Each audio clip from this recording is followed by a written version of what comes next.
think it's important to think about the context of sort of my district, but also the context of my life in terms of why I do the stuff I do.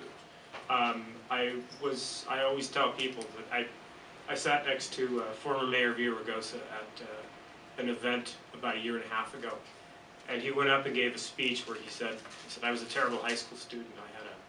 I had a 1.3 grade point average, and then he came and sat down next to me, and I accused him of showing off. My grade point average in high school at one point was 0.83. It was 0.83, and the polite phrase that they used in 1985 was academic disqualification. And I eventually made it out of high school, but I'm a product of the community college system. I was 19, 20 years old. I was working in factories and warehouses in northern Orange County, and tuition back then in the community college system was about $5 a semester, and I knew that I could work nights and afford to pay my way through school. And later on, I transferred to Cal State Fullerton, and then obviously here to UCR. So I'm very much a product of California's low-cost, high-quality public education system, the public education system that built this state and that invested in this state. So when I left UCR, I had this desire to sort of invest back in the community and in the state that had given me so much. And I worked in the nonprofit sector for quite some time, and always noticed this sort of tremendous ceiling that we had. I worked in early childhood education and job training and those types of areas, but always realized that there were parameters within which the nonprofit sector sort of had to navigate. The last organization I worked for was a Head Start organization where we had a tremendous impact on the lives of the children that we served, and also a tremendous impact on the lives of the parents that we served. And to know the impact that you have on families, and to see funding get cut from $31 per child per day to $17 per child per day is devastating. It's absolutely devastating. On July 1st of 2009, the state didn't have a budget, and I had to tell 738 parents that that was a Wednesday, I believe, that come that Monday, they weren't going to have services. So if they worked full-time, they were going to have to find alternative childcare. Their children were not going to be in Head Start. So it was a lot of those sorts of issues and my life story that very much inspired me to decide to run for office in 2012 was the election, but I decided in 2010, and the campaign started in 2011,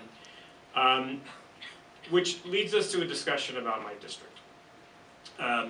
In probably the year 2001, I was working for a very large nonprofit organization in East Los Angeles, which had the benefit of having a really large conference room. And those types of things in a community where there aren't a lot of resources, if you have a conference room, that's a big treasure. So we were able to host all these different meetings, and we would have access to elected officials. We would have access to other nonprofits who would come just to use our facility. And I remember getting a phone call from Marco Antonio Firebaugh's office. Assemblymember, the late Assemblymember Firebaugh, was the chair of the Water Parks and Wildlife Committee, and he wanted to have a subcommittee hearing on water quality in Southeast Los Angeles County. He was looking for a place, and we had the only sort of community center in East Los Angeles. So they called us up and said, "Can we do a subcommittee meeting in your office, in your center?" And I said, "Of course." And I remember not being particularly interested in water, so I didn't go. I was sitting in my office. And my secretary said, "Assemblymember Firebaugh is in there, and he wants you to come out and say hello." So I thought that meant I was going to go say hello to Assemblymember Firebaugh. What he wanted me to do was say hello to all 500 people who were there as the host of this afternoon. So I went out and I stood in front of about 500 people, And the assembly member introduced me and said, I want you to talk to people about how important water is in your community. And I said something really profound that day. I think I said something like, water is really important, and you bathe in it, and you drink it, and it's really good. And then I went back to my office, and then the next day I got a phone call from the assembly member himself, and he said, I want to thank you, and I said, you're welcome, and he said, your speech was fantastic, and I have a really big ego, so I thought he meant it. I said, oh. I said, oh, thanks. He said, no, I'm being sarcastic.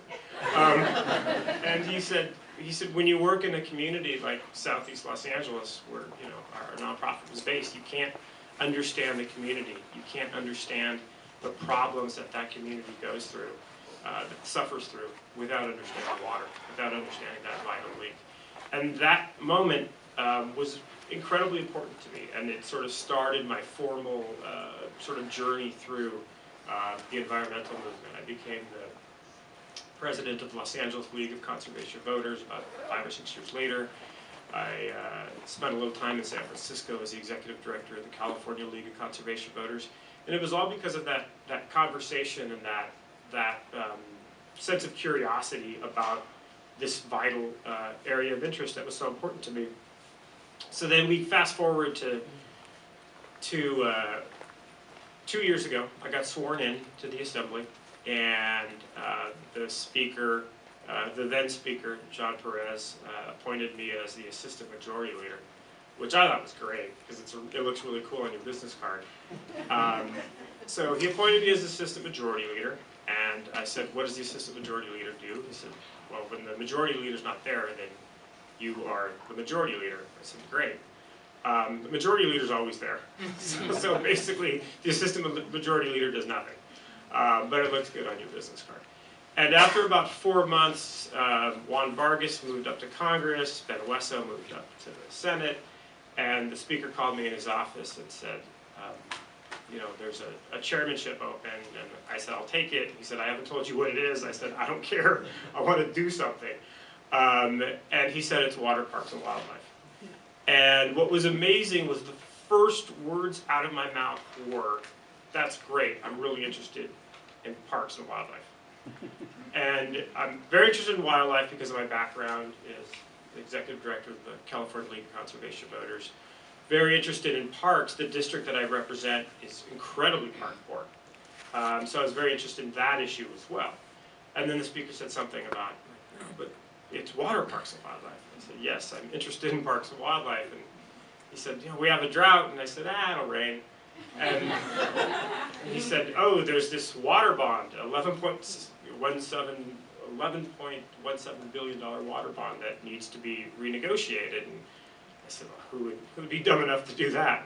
But I took the assignment, and I became the chair of Water, Parks, and Wildlife, I believe, in March of 2013. This is 14?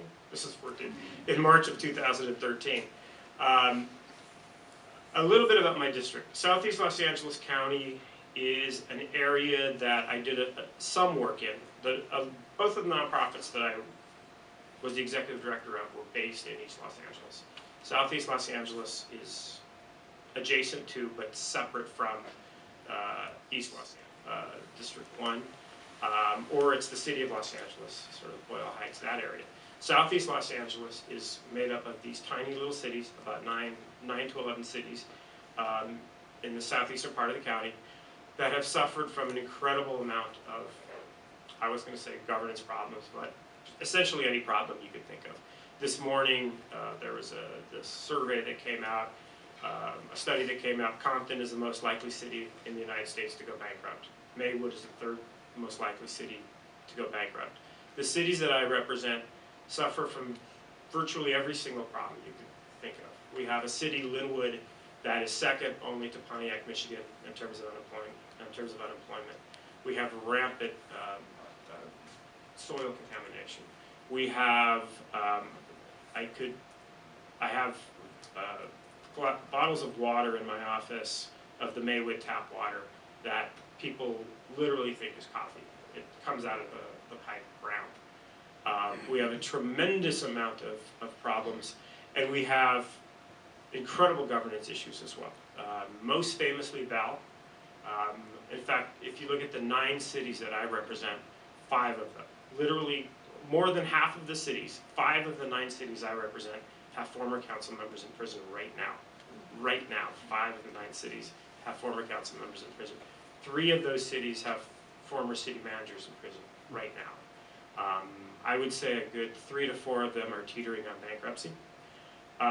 So when I took over, when I became the assembly member,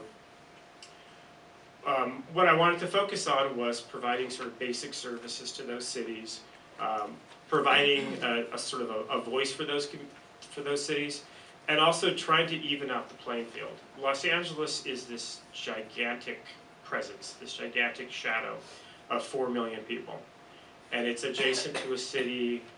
What's the population of Maywood? 28,000. How do you compete for resources? A great example is the Los Angeles River. If you look at the Los Angeles River, there are all these wonderful plans, all these great renderings, and even in reality, there are people kayaking near Griffith Park. There are people on boats near Dodger Stadium. And all of the great renderings, all of the great plans, all of the funding that's in place ends in Boyle Heights. It ends at the city boundary, as though the Pacific Ocean starts right there, as though the city of Los Angeles boundary is where the ocean starts and the river ends. But that's not the case. There are still 42 miles down into the Port of Long Beach that go through my district, where there are no plans to do anything on the river. And hearkening back to my time in the nonprofit sector, I would go to Minneapolis, I'd meet with Best Buy, I'd meet with Target, I'd meet with 3M, I'd go to New Jersey, I'd meet with Palmolive, I'd meet with Kraft. I'd go to all these great corporate centers and talk to this is back when they used to have corporate philanthropy departments before the economy kind of got rid of those. But I would go and talk to these organizations about, hey, I run this nonprofit, can you want to help out? And they would always say the same thing. They'd always say, yeah, we really want to serve the Latino community. And I'd say, great. And then they'd say, let's do a community technology center in East Los Angeles. And I'd say, that's good, but there's 4 already. There's nothing in Cudahy. There's nothing in Huntington Park. There's nothing in Bell. There's nothing in Southgate. At one point, just to prove my point, we did a survey. There were 172 nonprofits serving East Los Angeles, and there were 2 serving Southeast Los Angeles. One of the 2 nonprofits, the executive director, ended up being taken away in handcuffs. He was giving more to himself than he was to the people that he was supposed to serve. So that's very much, I wanted you to have a sense of sort of my background, but also the context of the communities that I serve. One more thing about the communities I serve that I'd like to point out. People ask, when Bell sort of got knocked out of the headlines, people asked what happened. Kind of, hey, there were 2 city council members who got arrested in 2012, I think June of 2012. That sort of ended up getting out of the headlines as well. People ask what happened. What happened in those communities is there are reform-minded, in a lot of instances, young reform-minded council members who have taken over in those cities, and they are engaged, and they're smart, and they have a lot of energy, but they've inherited messes. They've inherited a mess in each one of those cities. So you have these incredibly engaged, incredibly smart, incredibly dedicated city council members who in a lot of instances, Ana Maria Catana is on the city council in Val. She went away to school at Columbia. Jose Salache went to UC Santa Barbara. So many of these folks went away to school. He went to San Diego. Jose Barrios from Cudahy went to Santa Barbara. So many instances, these folks went away to school and could have come back and lived anywhere they wanted, but they came back to make a difference in the communities that they grew up in. And the fear that I have is that they've inherited such messes, and that their window of opportunity for sort of fixing the problems that they've inherited is, I mean, I would not blame them if after a couple of tough terms, they sort of threw up their hands and said, hey, I can do something else here. So that's sort of the status of my district.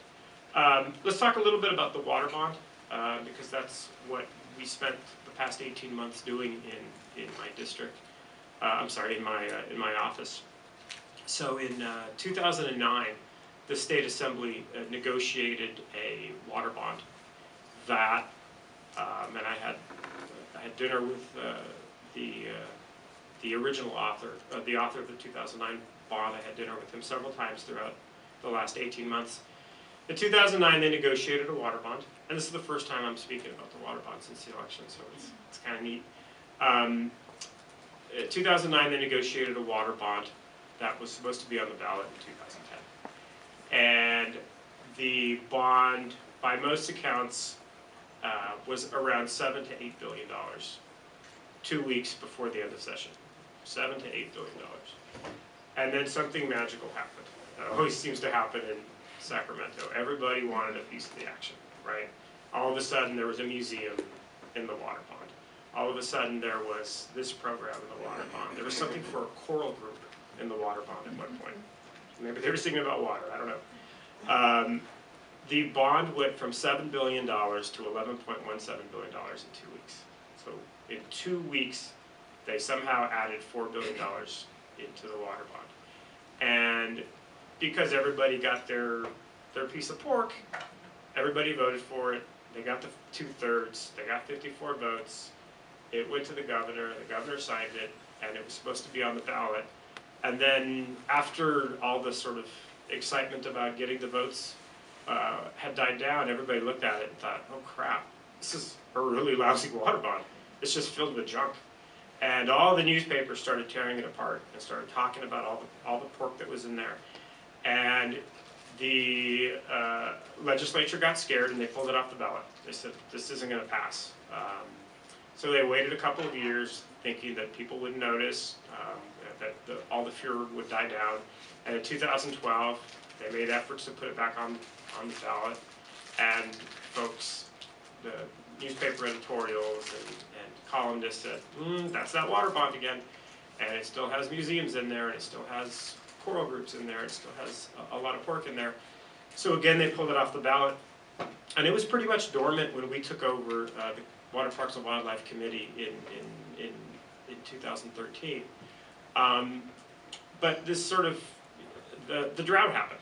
And there was this desire to do something immediately in order to impact, to have an impact on the drought and all that was happening. The governor passed emergency drought legislation that April, which provided about $800 million in emergency relief. To be really honest with you, a lot of that was, I think the editorial boards got it right, a lot of that was already packaged. It was already money that was going to be, that was going to go out to different water-related projects, but they just sort of expedited the funds. It wasn't a new investment.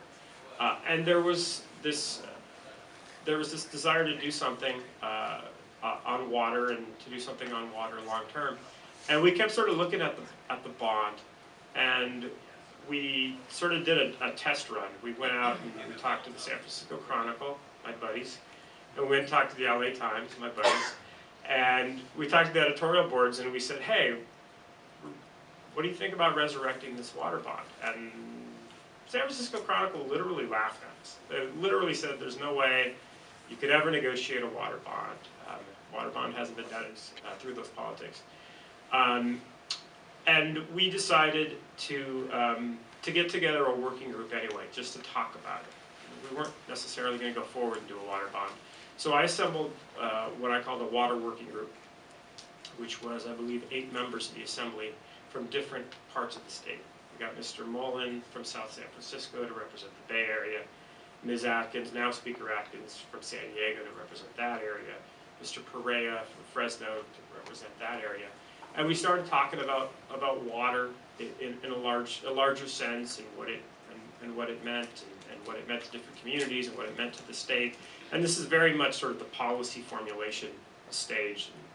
And we started these conversations, and then I encouraged them to sort of go out and meet with folks in their area. So Mr. Mullen went out and met with the Bay Area Caucus and started talking. And I was really shocked that they actually did it. As somebody who's taught in the past, sometimes you're kind of surprised when students take your advice, right? I encouraged these members to go meet with their caucuses, their regional caucuses, and they actually did. And it made me feel like maybe there is a hunger to do something here. And they came back and they said, these are the conversations we had, and these are the problems that we're having. And I remember we met, it was the day that Proposition 8 was overturned, and it was quite a circus in Sacramento. There were a lot of celebrations and whatnot, and I tried to have a meeting where I was going to ask everybody, like, should we do a water bond? And nobody showed up at the meeting. And I said, I'm just going to do a press release. So I did a press release saying we're going to try to rework the water bond. And what we did next was, I think, ultimately what made the difference. What we did next was we started from scratch. What we did next was we blew up the water bond and said we don't have a water bond. We're not reworking the $11.17 billion water bond and taking the junk out. We're not going to take the $11.17 billion water bond and reduce it by 25%. We're not going to get rid of the pork. We're at zero. We're starting over and we're at zero right now. And I think that caught a lot of people's attention. And what we did after that, and this is very much informed by my district, this is very much informed by the fact that I represent 5 cities that have council members in prison right now. What I did next was I decided that this had to be done publicly. This had to be done through public discourse and with conversations with people throughout the state. I didn't want this to be done behind closed doors, because that's, last time the bond went from $7 billion to $11 billion because everybody got behind closed doors. And it's embarrassing to ask for pork when you're asking for pork in public. So what we did next was something that's quite frankly never been done before. We did 18 public hearings throughout the state. We went from Redding and Eureka in the north to Coachella in the south.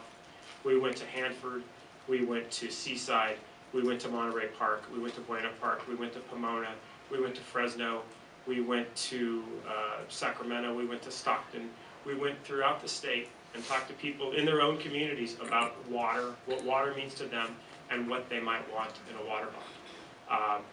Throughout the course of that, I was trying to stimulate a conversation about water, trying to stimulate a conversation about the need for water infrastructural investment. I don't know that I necessarily believed we could actually get the damn thing on the ballot. That was sort of a far-flung dream at that point, I imagine. But it was a desire on my part to have an open discussion about this and to sort of set the sort of the stage for at some point a conversation about a bond. And what we found in those hearings in different parts of the state was the tremendous impact. And I know, I apologize, I know you wanted me to touch on the impacts of water and health. But what we found was the impacts that water has on people's lives, which is a subject that when I was called to the stage in front of Marco Firebaugh, I couldn't really articulate what water meant to that community. We found that people in Hanford were able to articulate it. It's an issue that seems incredibly abstract to a lot of people, even though it's so basic. It's an issue that seems incredibly abstract. But when we had the hearing in Hanford, all the hearings were at 3 p.m. Hanford is in northern Kern County. The hearing in Hanford was at 6 p.m. And the reason it was at 6 p.m. is because all the farm workers who are no longer farming in northern Kern County have to stand in food lines all day. The food lines are open from 10 a.m. to 5 p.m. And at 6 p.m. is the only time they're able to come and do something else. So we had to have that hearing at 6 p.m. because people in Hanford are not working, because there's more, if you take all the fallow land in California, all the land that we're not farming on, because of the drought, it's larger than the state of Rhode Island. And that's not abstract to people in Hanford. That's very real. When people come in with 2 bags of canned goods that they just got, they understand the impact of water. When you go to a place like Coachella and people are suffering because the Salton Sea is starting to recede and it's causing these dust clouds and it's causing asthma rates.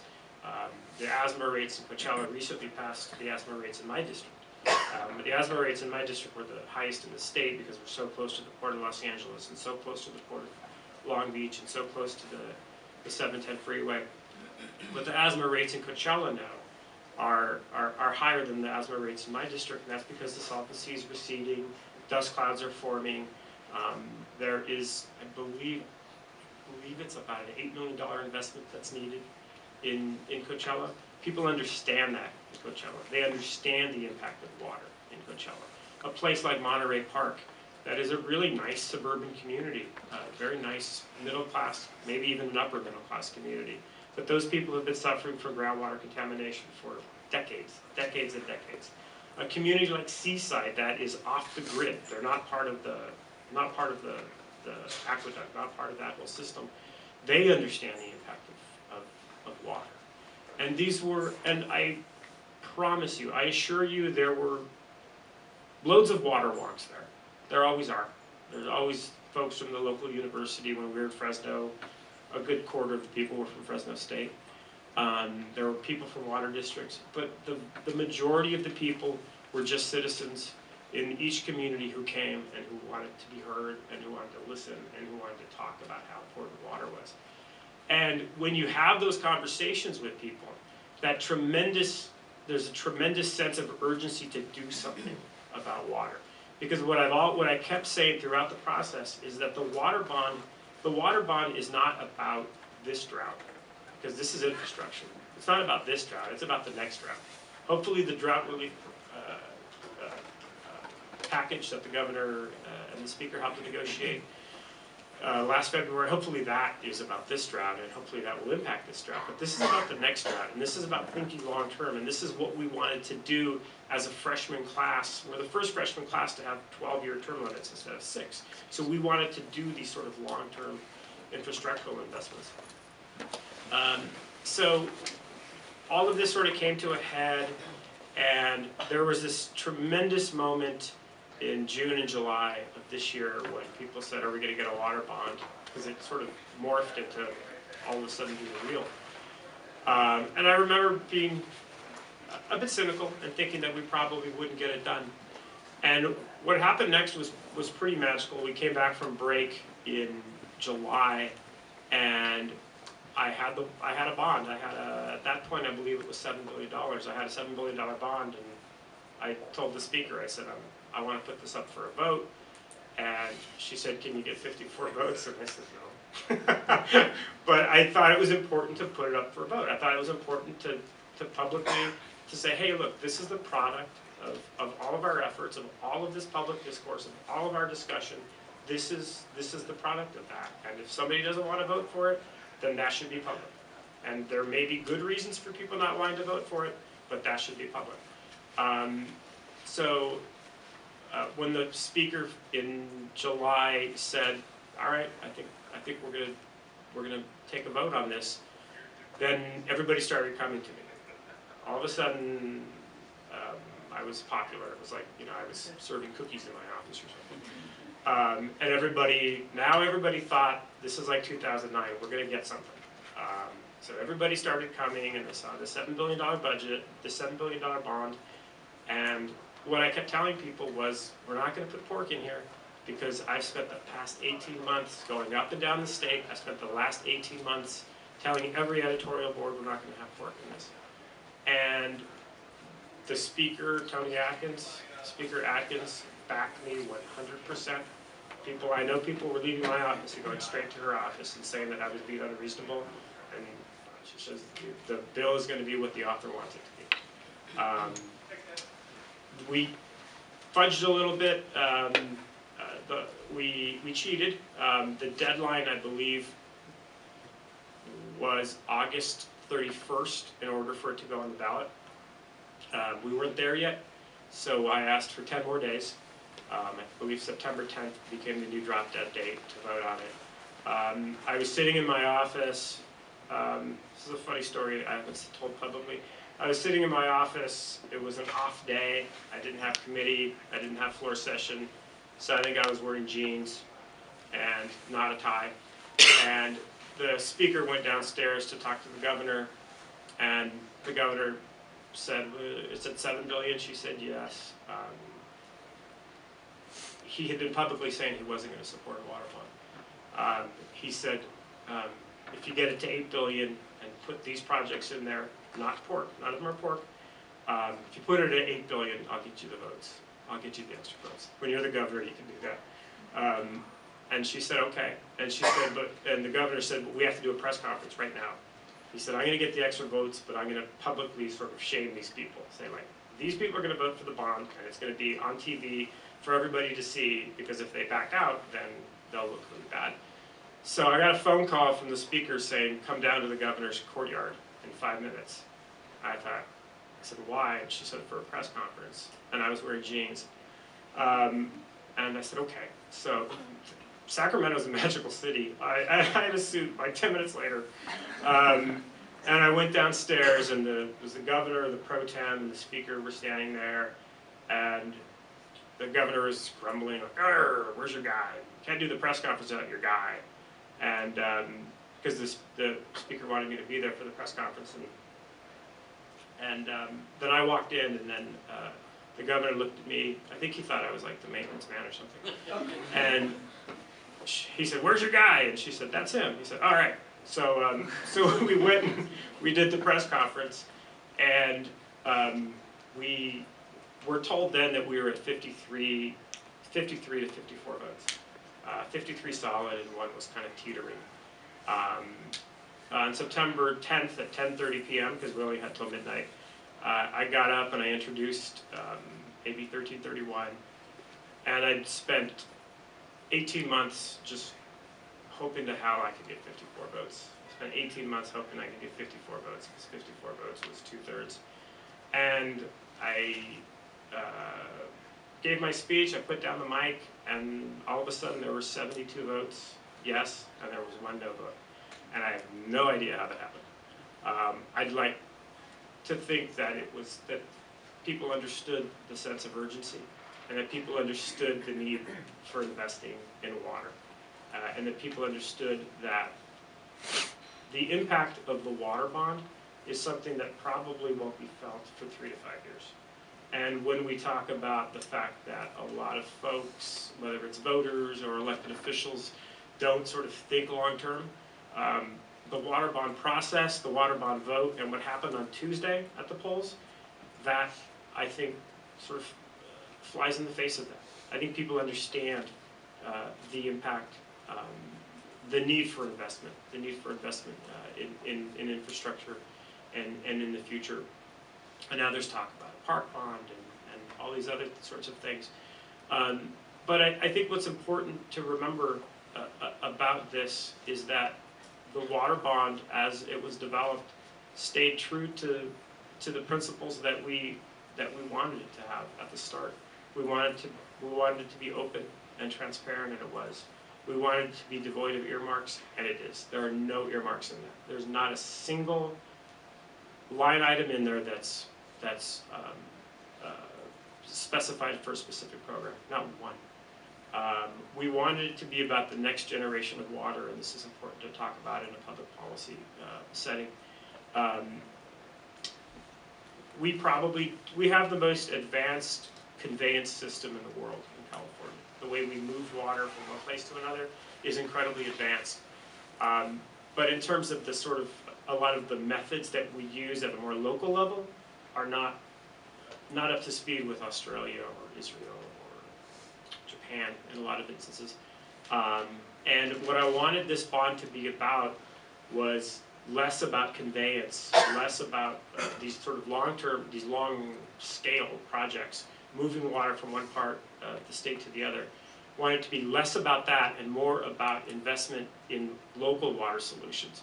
In Southern California, we have the Colorado River that we can no longer rely on as a reliable source of water. We have the Delta that can be interrupted at a moment's notice if there was a huge earthquake. We have the Sierra Nevadas where the snowpack is decreasing probably by more than 50% by mid-century. This idea of moving water from one part of the state to another is something that I think we very desperately need to get away from. And we need to look at local solutions. We were talking about water recycling earlier. We need to look at water recycling. We need to look at groundwater capture. I remember being 3 years old, 5 years old, 6 years old, driving over the Los Angeles River, and my mom saying, every time it rains, all the water goes down into the ocean. Why is that happening? This is what we're trying to do now. We're trying to we're trying to capture stormwater. We're trying to do, there's, I believe, $800 million for groundwater cleanup in the bond. Maria Kennedy is here somewhere. There she is. Maria Kennedy came to my office early on and said that there has to be something for disadvantaged communities. So I believe, where did we end up? $400 million for disadvantaged communities on safe drinking water? There's $400 million for safe drinking water for disadvantaged communities, which means there's $800 million total for safe drinking water for disadvantaged communities. There's $800 million for safe drinking water, but there's $400 million specifically for disadvantaged communities. So disadvantaged communities can apply, can compete for all $800 million, but $400 million will go specifically to disadvantaged communities, so it could be more than that. So it was very much, it was, what's amazing about Sacramento is you start with a bill that looks like this, and you think, this is what I want to get done, and it always ends up like this. What's amazing about the water bond is that it ended up being more than I thought it would be. It ended up being better than I thought it would be. It stayed true to the principles that we originally wanted it to have, that we thought it needed to have, and that it was developed in such an incredibly democratic way. It was developed in an open way, in a transparent way, with the input of folks throughout the state. And I think what's really special about that is that, you know, I just got reelected. Republican in my district wasn't able to capitalize on the 17% Republican registration in my district. Wasn't able to translate that into a win. So I'm going to be returning, and I have the potential to serve 10 more years in the district. We have the opportunity to capitalize on this momentum, on this momentum and this sort of, I really think that we developed sort of the spirit of democracy, at least within Sacramento. There was so much cynicism throughout the process, so much cynicism about how this can't be done, and it certainly couldn't be done this way. So to do something like that in my first term, in our first term as a freshman class, I think really it bodes well for us, and it bodes well for California. 5 years ago, this state had a what? What was the debt? Deficit, $22 billion deficit. We now have a surplus. The New York Times and the Wall Street Journal had banner headlines about the debt of California. As an early childhood educator, I know we're not out of the woods. We cut $830 million in early childhood education funding. We've only restored $300 million. We have a long way to go. But we're in a much better place than we were 5 years ago, or where we were 3 years ago. And I'm excited to be part of that. I know I'm supposed to talk about health, the relationship between water and health, but I think my time is up, so why don't we just cover that in the question period. Is that cool? That's great. Thanks. Yeah, that was amazing. That's it? Oh, thanks.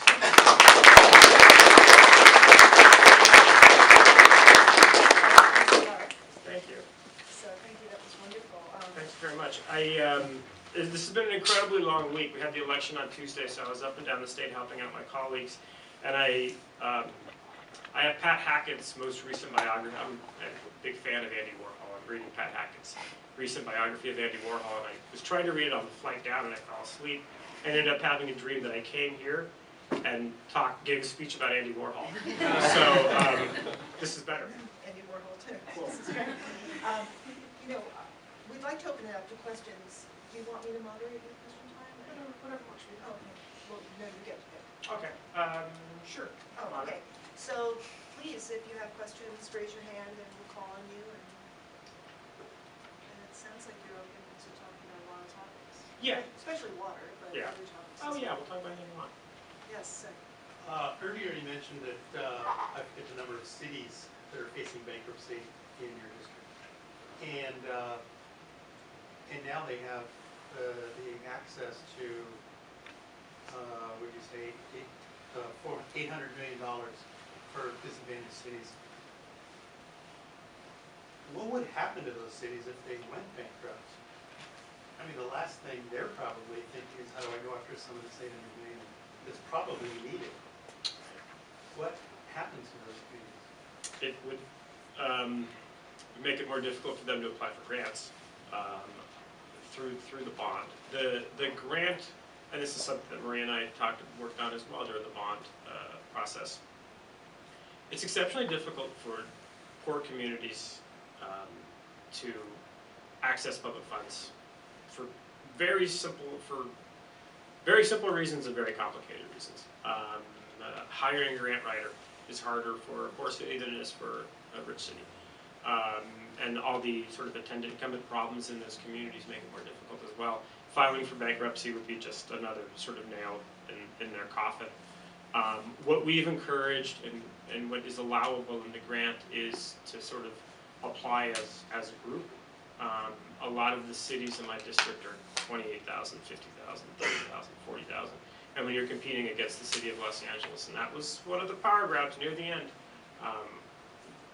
there was, I think, $1.8 billion for groundwater cleanup at one point, and the city of Los Angeles thought that they should have 900 million of it earmarked to them.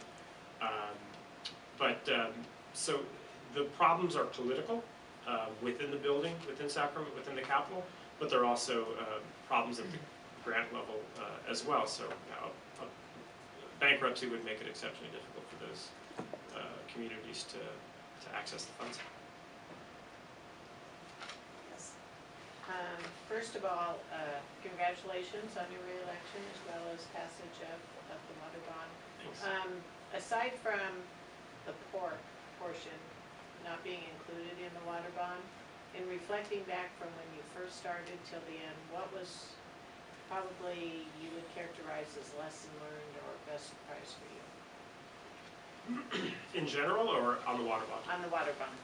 Specific to the water bond, I think people want to be treated fairly, which I don't know if that's a profound lesson, but I think if you open it up to one piece of pork, then it's all gone. So I think what I learned was that people want to be treated fairly. It's not necessarily that every member is out to get something special for their district. It's just that they have a sense that, well, if she's getting something, then I ought to get something. If he's getting something, then I ought to get something as well. And if you sort of establish and maintain the ground rules, this is the way it's going to be, then when it's an issue where there's urgency, then people will say, okay, as long as we're all playing by the same rules. Hi, what does the district have to do to be competitive when applying for a grant? Like, if they have matching funds, would that help them? What sort of things are you looking for? Yeah, absolutely. Having matching funds would be exceptionally helpful. Capacity is important. Need is important. I know I'm listing a lot of things, but it's a lot of these things. But capacity is important. Need is important. In some instances, not on the Central Coast, because again they're off the grid, but a community's sort of interaction within the context of the entire water system is important as well. So I think those are the main areas. The bond passed on Tuesday, so they haven't quite developed or sent out the RFPs. Those will be developed in February and sent out, I believe, in May for the first round of funding. So that hasn't been developed yet, but I'm sure that those are the types of things that are going to happen. And can I touch on one more subject, because you just kind of reminded me of something. So what was happening at the same time as the water bond was groundwater, right? We had been trying to do groundwater for 150 years in the state. Like, literally 150 years we've been trying to establish groundwater regulations. Texas hasn't. We don't. And Assemblymember Dickinson, who just lost his Senate race on Tuesday, was sort of, whereas my water bond conversation was very high profile, and he was just sort of slowly and steadily developing this groundwater legislation. And I was thinking the same thing about him that everybody was thinking about me. It's like, that guy's crazy. He's never going to get it. For 150 years, we've never gotten groundwater legislation. He's wasting his time. But he was slowly and steadily developing this groundwater legislation. And because that didn't have to go on the ballot, he had through September 30th to develop it. And once the votes came together for the water bond, he was able to kind of see the playing field and understand sort of like who would be willing to go for it and who wouldn't. So we passed groundwater legislation as well, which goes hand in hand with the bond to a large extent. I mean, I don't know how many folks know what's happening in the Central Valley with respect to subsidence. I mean, the ground is literally collapsing because folks are pumping water out of the ground. And that is very much a conversation, you know, the conversation there is, as far as I'm concerned, is really between the haves and the have-nots. I mean, if you can afford expensive groundwater drilling equipment, then you can drill as far down as you want. You can drill into your underneath your neighbor's land. You can drill for water all you want. How many family farms do you think have expensive groundwater equipment? The waiting, because of the drought, there's a backlog for to rent drilling equipment. The backlog is like 18 months. So to sort of freeze the playing field and tell everybody, like, nope, you know, we're going to have regulations for how you do this. This isn't the Wild West anymore. Is incredibly important. That's something that Assemblymember Dickinson should be. It should be, I think, the capstone of his career. Yes. Yeah, this has to do with Proposition 218. What role does Assembly play maybe in moving this forward so there's more clarity on it? At least I know a lot of water agencies would like to implement conservation programs for sustainable water management, but they seem hamstrung because of Prop 218. It seems that you get mixed results in the court system. It seems some clarity from above seems to be necessary at this point. Do you have any comments on that? Yeah, I had a bill. I'm terrible with bill numbers. What was my bill that had to do with Prop 218? Can you say what 218 is? 218 is, it goes back to the, I forgot the formal definition, but the Right to Tax Act. Mm-hmm. And the idea that water is an essential part of property, and therefore you need votes to get any type of changes in charges on property. You need votes from the public. The agencies can't decide to raise rates on property, on water, because it's essential for property. One of the issues, at least I'm understanding, is that, you know, if you think about it in terms of Article 2, wasteful water use on property isn't necessarily a right, but having, you know, affordable, efficient water usage on property is a right. So I think that's where it's being hammered out in the court system. But I'm surprised that maybe there should be some legislation that helps move this forward as well. Well, there is. Okay. 2403.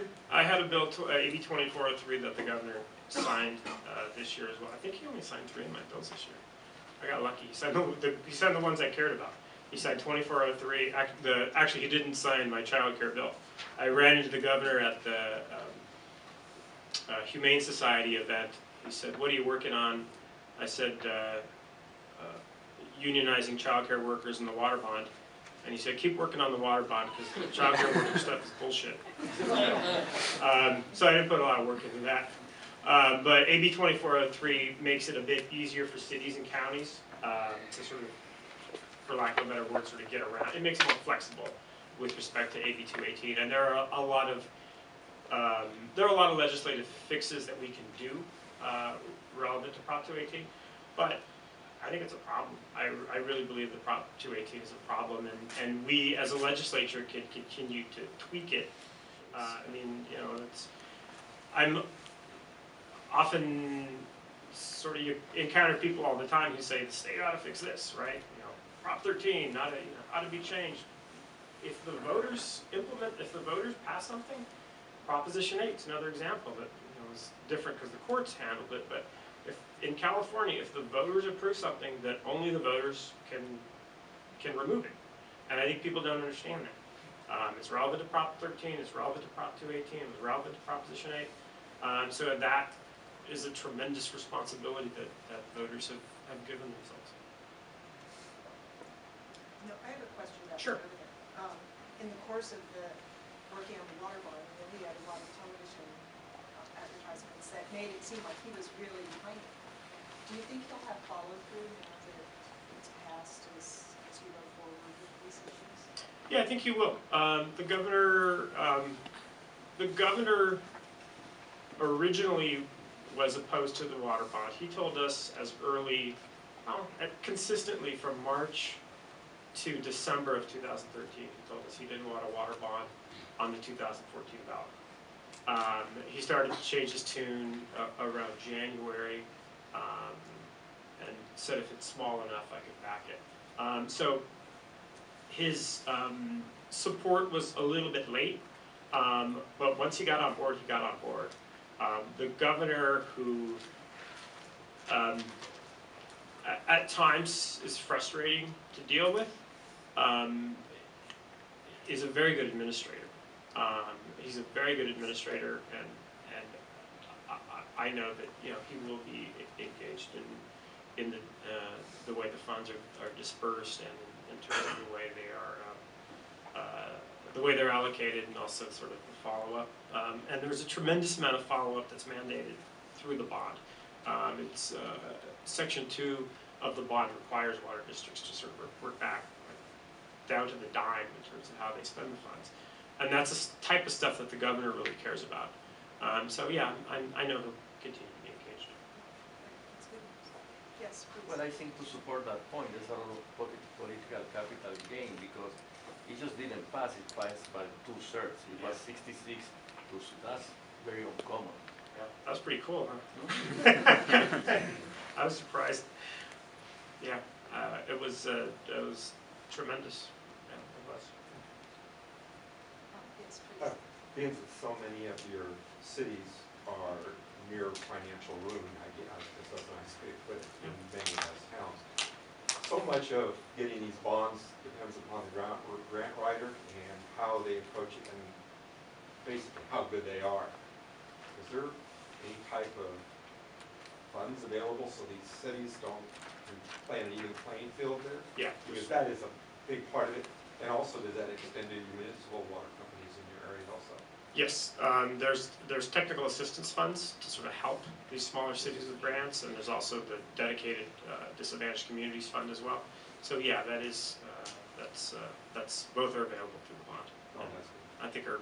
I think are very important, and water's crazy. There are like 1,300 water districts in the state. The city of Maywood is 1.2 square miles, and there are 3 private water mutual companies serving the district. You can live across the street from somebody and they're in another district, and your neighbor gets water from somewhere else. And the way the mutuals, there are good mutuals and bad mutuals. I'll make that clear. I'm disagreeing with you. Yeah, okay. I've been accused. I have had a couple of bills relating to water mutual companies. Water mutual companies are private companies that provide water. It's private companies that provide a public good. That's the most simple, most basic. Not for profit. Not for profit private companies that provide water to folks. And the way, like in Maywood, for example, the Maywood mutuals were developed 110 years ago or so in Maywood, which was this tiny little agricultural community just outside of Los Angeles. And farmers moved out to Maywood and they wanted to farm. So they bought pipe and wells and all that kind of stuff, and they said, this is ours, and they owned it. And then it became, here's a fun little thing. Google most densely populated cities in the United States. If you Google that on your phone, you'll find, I believe it's 3 of the top 15 are in my district. 5 of the top 50 are in my district. Maywood, Val, and Cudahy. Maywood and Val are more densely populated than Chicago and Boston. Maywood, Val, and Cudahy are more densely populated than virtually any city you can name. These are incredibly densely populated communities that were started as agricultural communities. So they had these sort of private water mutual companies that were started by farmers who thought that this is for us. And then these became communities, but the structure never changed. So these are still privately held companies, and it works in some communities. It really does. I know you're going to be on the board of the statewide mutual agency next year. It works very well in some communities. Some communities, it doesn't. So what happens is, whereas the farmers owned these shares, the farmers owned the company, the companies eventually became public, and then the ownership is now controlled by shares. And you can live in Shanghai, you can live in New York, you can live in Chicago, and this ownership can be part of your investment package, it can be part of your investment portfolio. You don't know that you own this, you don't know that you have shares. And the decision-making process and the accountability mechanisms in that kind of a configuration are impossible. So you have these people who live in this community, this densely populated community, who are as poor as can be, who have brown water, water that literally looks like coffee, and people who could help are in many instances unaware of the fact that they even own shares in these companies.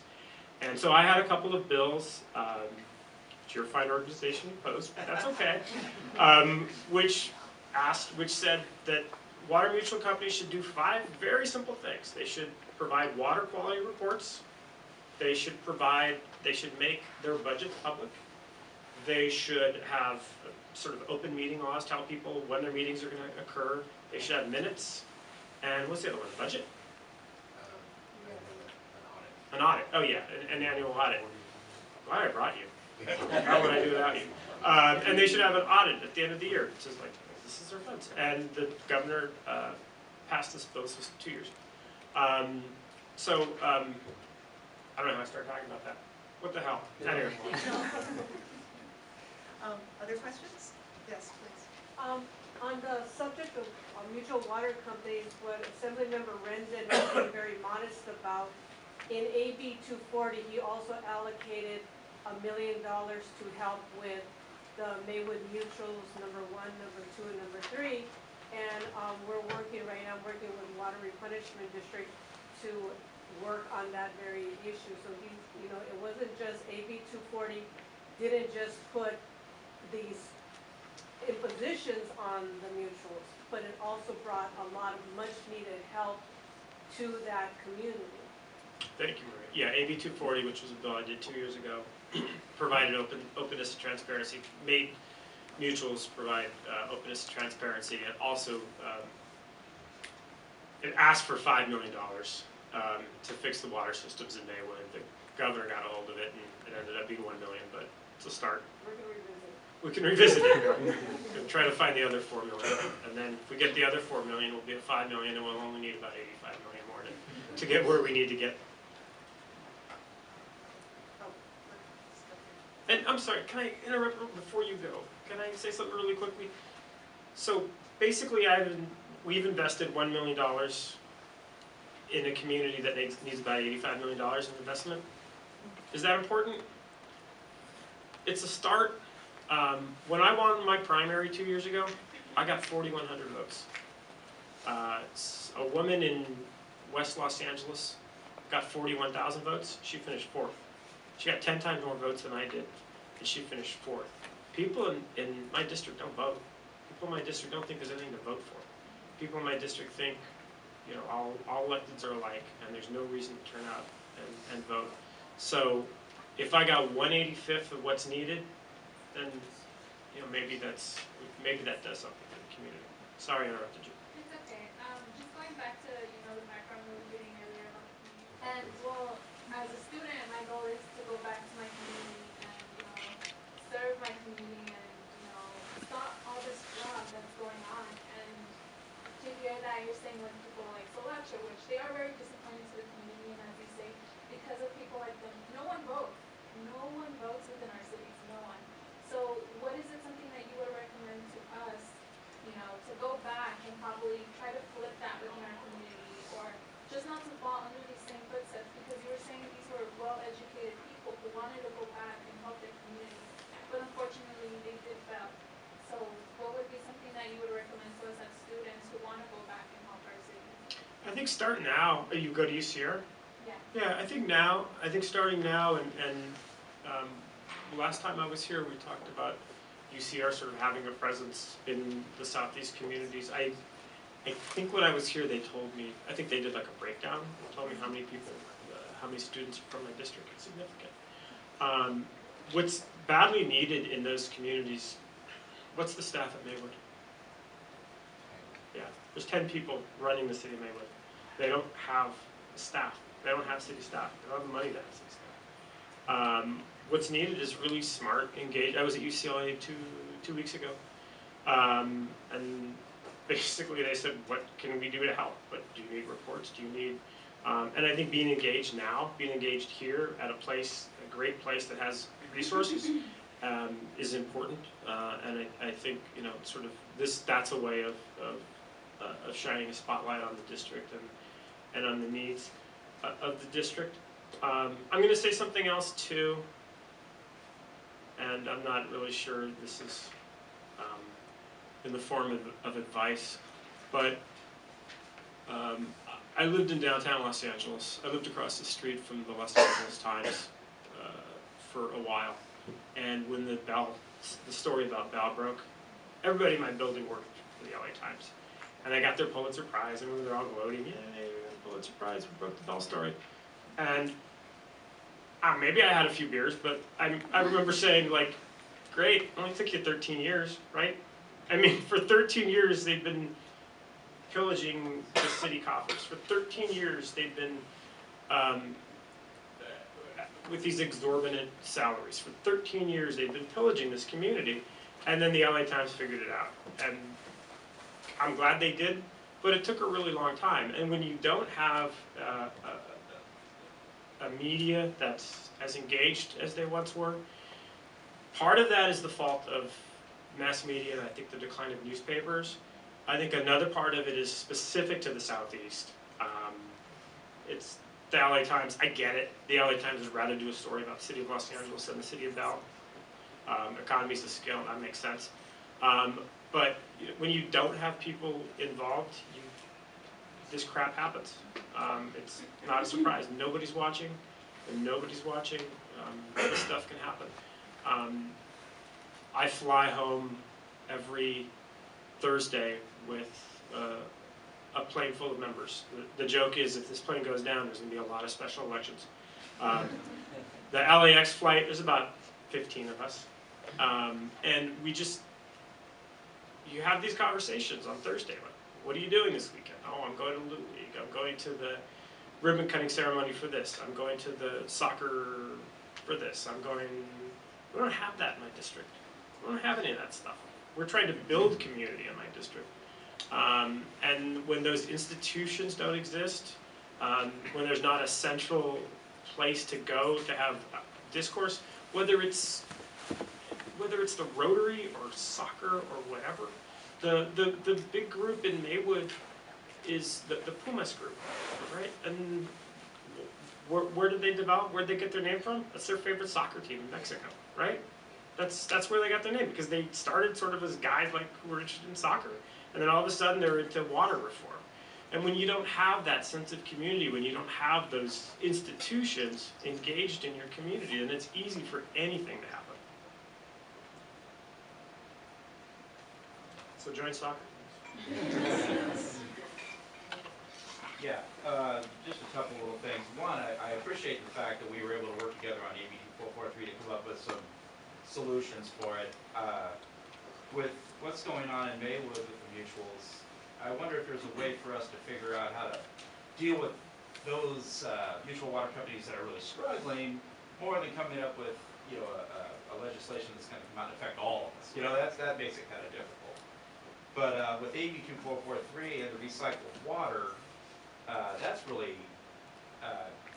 things are coming up now, like in our area. We don't have recycled water for one as of yet. It's very close. But infrastructure-wise, it seems like the cost is getting so much for people to actually put it on a park or a school, to the point where it's almost unrealistic in our area.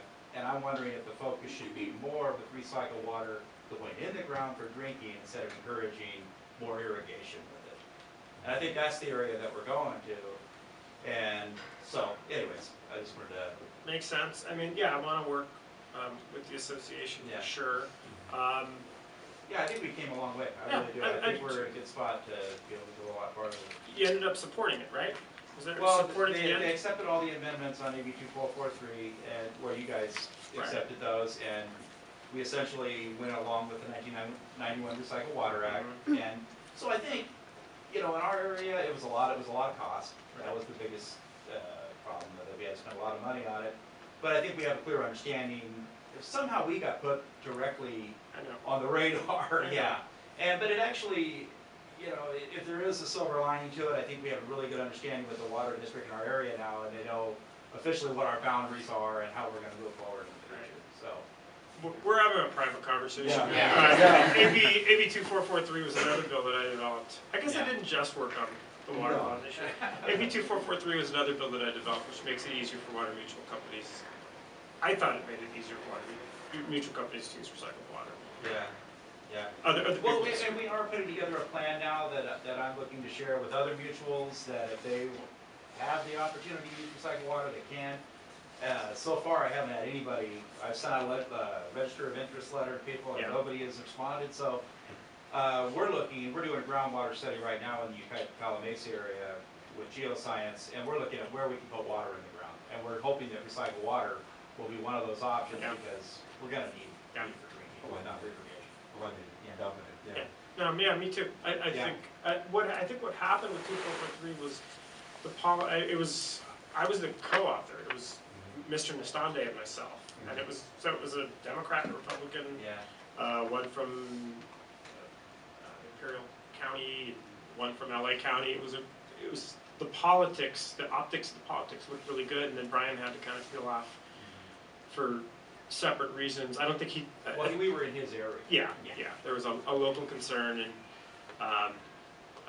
so he had to peel off, and I think it became more partisan, and the governor doesn't like partisan stuff.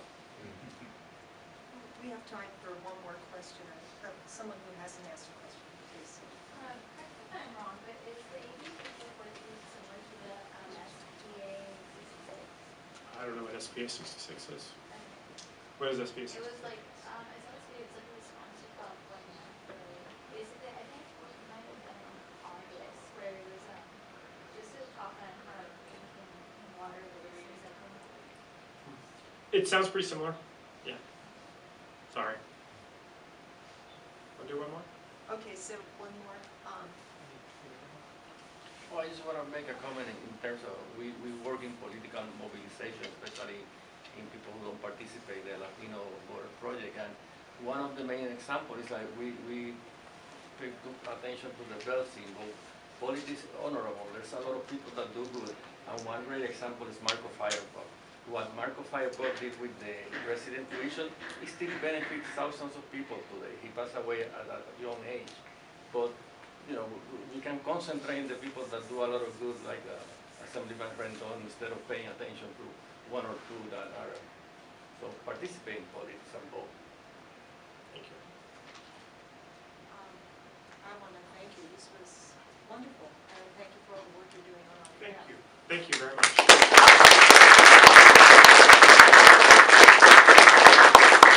I think Ronald has a copy of the water bond. If you want to look at it, a little late to vote for it, but I'm gonna look at my gift now. Cool. Thank you. Pass this on to